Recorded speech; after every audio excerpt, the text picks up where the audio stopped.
قال إبراهيم رب أرني كيف تحيي الموتى قال أولم تؤمن قال بلى ولكن ليطمئن قلبي قال فخذ 4 من الطير فصرهن إليك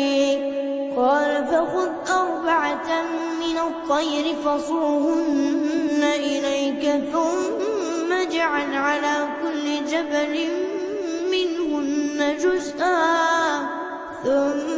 اجعل على كل جبل منهن جزءا ثم ادعهن يأتينك سعيا واعلم أن الله عزيز حكيم.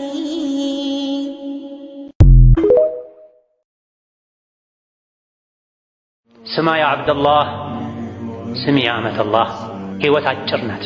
የዱንያ ቆይታችን ውስን ነው።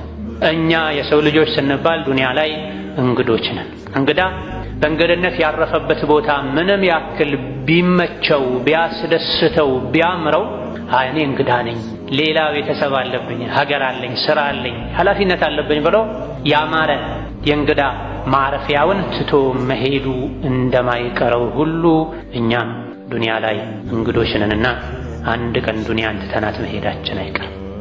ስማ ያ አብደላህ ስሚ ያ አመተላህ አንድ ቀን እንግድነቱ አብቅቶ ወደንም ይሁን ተገደን ተነሽ መባላችን አይቀርም። እንወጣለን ከዱንያ ምን ይዘን? የሰራነውን ሥራ ይዘን። የዱንያ ሰዎች ከሰጡን ቢበዛ ነጭ አቦጅዲ ቢሰጡን ትርፍም አይሰጥ። ተቆርጦ ተቀጥሎ ተሰፍቶ በሷ ተሸፍነን እንሸኛለን። የያዝነውን ሥራ ይዘን ነው የምንሄደው። ስለዚህ ሕይወት አጭር ናት። ልጅነት፣ ወጣትነት፣ ስሜት፣ ስልጣን፣ ጥጋብ ይሄን ሊያስረሳን አይገባም። ከዱንያ መውጣታችን አይገባም። ኩሉና ራሂሉን ተጓዦች ነን ሁላችን። ምን ይዘን እንጠይቅ ራሳችን። ጉዞው ረዥም ነው። አንድ ቀን ያበቃል አይቀርም። ከሄደም በኋላ ተመልሶ መጥቶ ማስተካከል የሚባል ነገር የለምና የዱንያ ሕይወት ሊሸነግለን አይገባም።